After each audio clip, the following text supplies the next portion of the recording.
Dan entah karena apa, beliau selalu melihat tembok di belakang Rudy.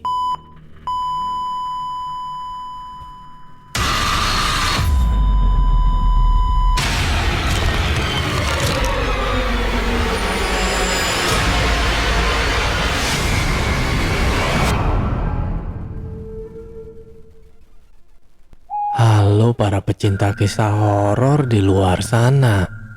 Berjumpa kembali dengan saya, kurator dari kanal Swarna Lokaya. Kali ini kita akan membacakan kisah dari akun Twitter penjahat Klausa yang berjudul Guna-Guna Darah Mens.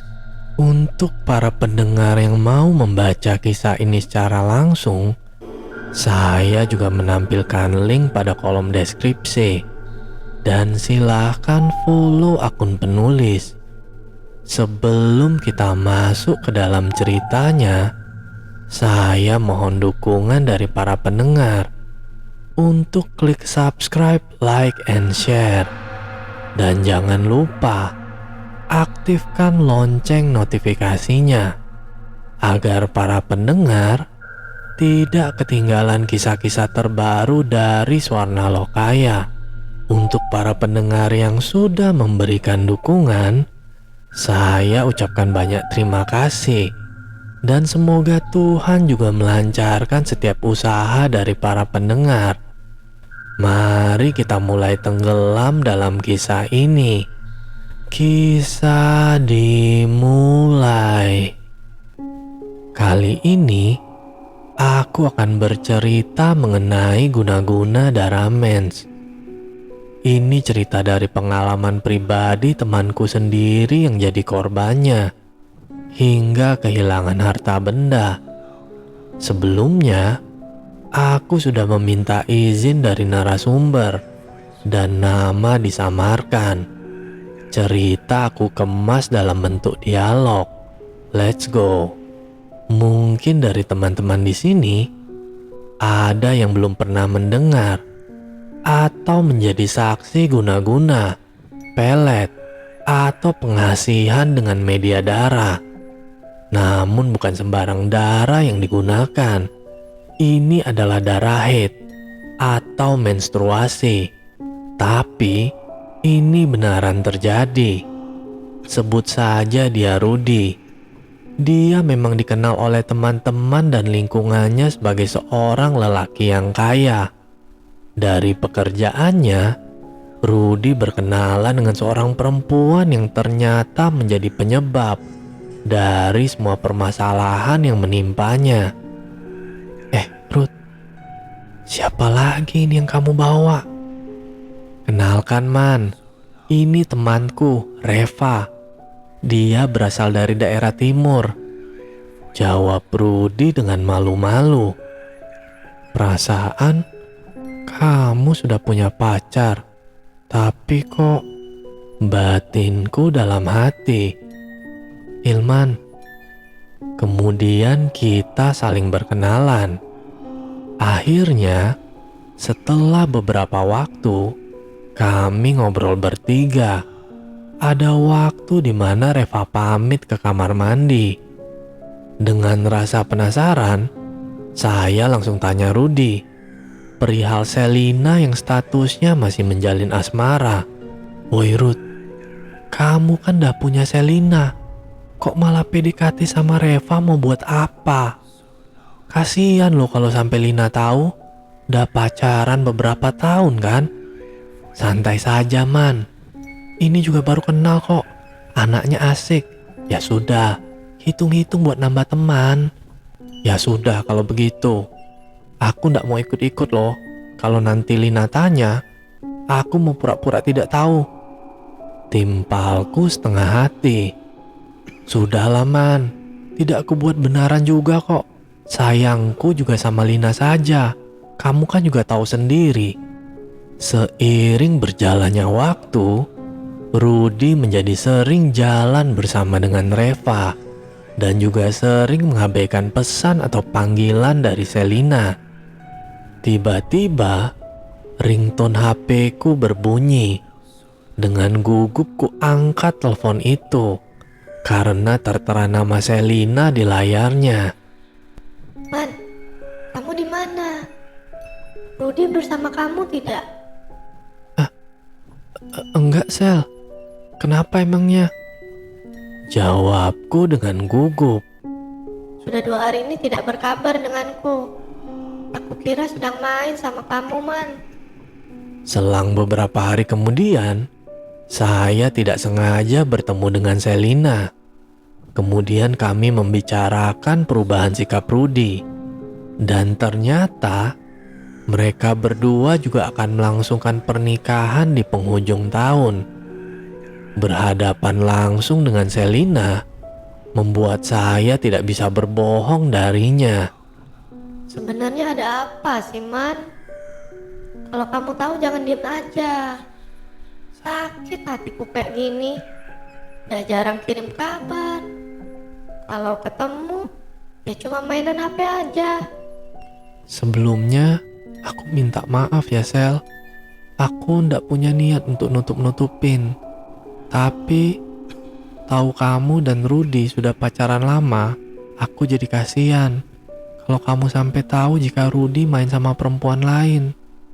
Setelah aku berucap, entah apa yang dirasakan oleh Selina. Dia meninggalkanku begitu saja. Aku mengejarnya untuk meminta maaf. Tetap saja dia berjalan. Dan akhirnya pulang dengan tanpa berucap. Suatu pagi, ketika baru bangun setelah semalaman bekerja lembur, aku dikagetkan oleh suara yang tidak asing. Man, Man, udah bangun belum? Ayo, ku ajak shopping. Suara Rudy memanggilku di depan pintu kosku. Tanpa babi bu dan berpikir serta berprasangka, aku mengiyakan ajakannya. Toh, sekalian refreshing setelah semalam tenaga dan pikiran lelah. Setelah berkeliling cukup lama, kami pun mendapat barang yang kami mau dan siap untuk pulang. Namun dugaanku ternyata salah. Rudy tiba-tiba berbelok di sebuah toko perhiasan. Dengan rasa penasaran, aku pun tanya padanya, "Mau cari apa Rudy di sini?" "Aku mau kasih surprise, Man." Hehehe. "Widih, pasti Selina senang," kataku dengan sedikit tawa. Rudy hanya tersenyum dan memilih perhiasan yang cukup lumayan. Semenjak saat itu, aku sering mengantarkan Rudy, mencarikan barang yang setiap aku tanya buat siapa dan untuk apa, dia pasti bilang kejutan untuk yang teristimewa.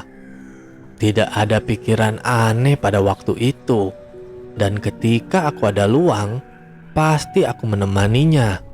Lumayan, kadang bisa dapat traktiran. Maklum, anak kos di mana ada traktiran, disitulah aku mengiyakan demi terhindar dari kelaparan. Betul begitu, bukan? Suatu ketika, Rudy datang kepadaku dengan membawa motor bebek. Tidak seperti biasanya yang tiap hari menjemput dengan mobil miliknya. Dan aku merasa aneh dengan sikap Rudy. Seperti ada yang tidak beres. Kutanyakan dia kemana mobilnya. "Ke bengkel." Begitu selalu dia menjawab. Ketika kami ngobrol pun, pandangan matanya juga sering kosong dan melamun. Bahkan sering linglung di saat-saat tertentu. Pernah suatu malam, dia tidur di kosku. Dan dia mengigau memanggil-manggil nama Reva. Aku yang prihatin dengan keadaannya, memintanya untuk periksa ke dokter. Namun dia tidak mau. Dia merasa dirinya sehat. Sampai pada suatu hari, tetangga kosku menghampiriku. Aku yang memang jarang ada di kos, tidak mengenal dekat dengan teman-teman kos yang lain. "Halo Mas, lama tidak pernah kelihatan. Lembur terus apa?" Tanya Aji padaku. Iya ini Ji, banyak lemburan. Sekalinya libur diajak main sama Rudi. Ngomong-ngomong, Mas Rudi sedang tidak di sini kan? Enggak Ji, aku sudah bilang kalau aku mau kerja. Ada perlu apa? Aku kasih nomornya saja, ntar bicara sendiri. Sepertinya kemarin juga sedang cari dagangan. Aji punya sampingan jual beli mobil. Rudi juga. Mereka pernah ngobrol serius soal mobil dagangan atau dipakai sendiri. Oh tidak mas, bukan itu. Tapi kalau aku lihat-lihat, Mas Rudi sepertinya sedang ada masalah. Waduh, nggak tahu itu. Sekarang memang seperti orang kurang gizi. Mas, coba antarkan ke guruku saja kalau kamu luang. Karena pada waktu itu aku juga terburu-buru, aku menyuruh Aji untuk menuliskan nama dan alamat gurunya. Di kos, Aji dikenal dengan cerita-cerita horornya, baik yang dialami sendiri maupun berdasarkan konon katanya. Namun sekali lagi, karena aku jarang berbaur, jadi cerita seperti apa dan kenapa dia bisa mengalami hal tersebut, aku sendiri juga tidak mengetahuinya. Aku berinisiatif untuk membicarakan masalah yang menimpa Rudi dengan kedua orang tuanya. Ternyata orang tua Rudi juga merasakan hal yang sama. Kami pun sepakat untuk membawa Rudi ke tempat yang diberitahu oleh Aji. Aku yang harus mengajak Rudi karena kesibukan kedua orang tua Rudi. Akhirnya, keduanya memasrahkan hal ini padaku. Suatu hari aku libur dan berniat untuk membawa Rudi ke gurunya Aji. Aku dan Rudi bertemu. Lalu, kami pun menuju ke alamat yang diberikan Aji. Aku tidak memberitahukan tujuan dari perjalanan ini kepada Rudi karena takut dia menolak. Sama seperti saat kusuruh ke dokter beberapa waktu lalu. Sampai di lokasi, aku melihat ada gelagat aneh dari Rudi yang berbeda dari saat di perjalanan tadi yang hanya diam. Ini rumahnya siapa man? Tanya Rudi padaku. Mbah Amin Rud, kali saja bisa melihat dirimu itu kenapa? Weh, aku sehat, waras. Menurutmu aku ini kenapa? Aku ndak mau. Ayo kita pulang. Setelah beberapa saat aku merayunya dengan alasan karena yang nyuruh orang tuanya sendiri, akhirnya dia mau untuk masuk ke dalam rumah Mbah Amin. Akhirnya kami pun bertemu dengan Mbah Amin. Beliau ramah dan entah karena apa, beliau selalu melihat tembok di belakang Rudi. Ketika kami memperkenalkan diri dan berbasa-basi, tanpa tiba-tiba Mbah Amin bicara asal yang ditujukan kepada Rudi. Mas Rudi sepertinya sedang kasmaran ini. Sampai-sampai pacarnya dibawa kemana-mana. Lah, mosok aku pacaran karo Liman, Mbah? Aneh-aneh saja sih Mbak ini. Aku sudah tahu maksudmu Mas Liman.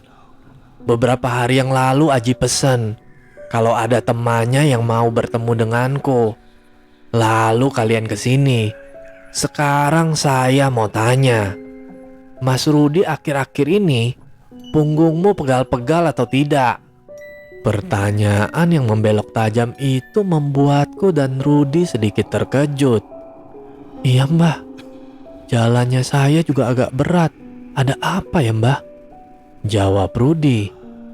Kesini Mas Liman, dekat aku. Dengan sekali tepukan kecil di pundakku dan jempol tangan Mbah Amin menyentuh keningku, tiba-tiba penglihatanku menjadi buram sementara. Dan saat penglihatan mulai fokus, wanjir, teriakku.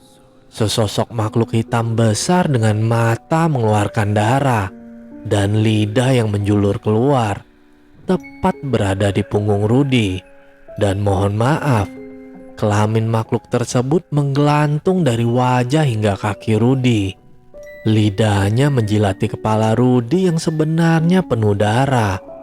Aku merinding melihat sosok tersebut dan memohon Mbak Amin untuk segera menghapus mata batin yang dibuka. Setelah aku menenangkan diri, Mbak Amin mulai menjelaskan apa yang terjadi dengan Rudi. Ini darah mens, pelet darah mens perempuan, kata Mbak Amin. Aku tidak habis pikir dan hampir tidak percaya dengan hal yang menimpa Rudi. Temanmu harus dinetralisir, tapi ada dua kemungkinan. Kalau kuat imannya, dia bakal bisa menjalani. Tapi kalau tidak, dia akan gila, kata Mbak Amin. Rudi dibawa ke ruangan khusus yang ada di rumah Mbak Amin. Ini, temanmu sudah saya netralkan, tapi tolong dijaga dengan baik dan harus sabar. Aku dan Rudi pulang ke rumah Rudi. Sesampai di rumah Rudi, aku ceritakan semua yang terjadi kepada orang tuanya dan syok mendengar ceritaku. Mobilku hilang, Cok. Mobilku hilang, Cok. Kata itulah selama hampir 3 bulan ku dengar dari mulut Rudi. Berbagai terapi dilakukan untuk kesembuhan Rudi. Kerabat dekat, teman-teman dan sahabat Rudi pun ikut support, membantu menenangkan Rudi. Setelah kesembuhannya, Rudi mulai mengingat kejadian-kejadian yang menimpanya. Namun, dia tidak bisa membayangkan wajah si Reva. Rudi tidak bisa mengingat identitas si Reva, bahkan alamat ketika ia melakukan penjemputan dulu. Bahkan, isi percakapan dan kontak Reva pun tak ditemukan dalam HP Rudi. Entah dari mana kenalnya pun, Rudi tak bisa mengingatnya. Hanya keikhlasan yang harus dijalani. Aku berpesan, jangan pernah menggunakan pikatan-pikatan dalam bentuk apapun. Teruntuk perempuan, hati-hati dalam membuang pembalut di sembarang tempat. Berjaga-jaga agar tidak disalahgunakan oleh orang-orang yang berniat jahat. Bahkan, sehelai rambut, baju bekas pun bisa jadi media pikatan. Dalam pikatan darah mens itu, pelaku mencampurkan darah mensnya ke minuman dan diberikan kepada korban. Aku tidak begitu paham dengan hal tersebut. Namun, ada mantra-mantra yang harus dibacakan sebelum disuguhkan kepada korban. Selalu waspada dan berdoa, semoga dijauhkan dari hal-hal bahaya. Selesai. Halo para pendengar. Jika para pendengar suka dengan kisah ini, silakan tinggalkan komentar di kolom komentar. Dan bagi para pendengar yang mau kisahnya dibawakan, silakan kirimkan ceritanya ke email swarna.lokaya@gmail.com. Baiklah, cukup sekian kisah horor kali ini. Semoga para pendengar beserta keluarga sehat selalu. Dan sampai bertemu lagi dengan kisah horor berikutnya. Tentu saja di kanal Swarna Lokaya. Bye!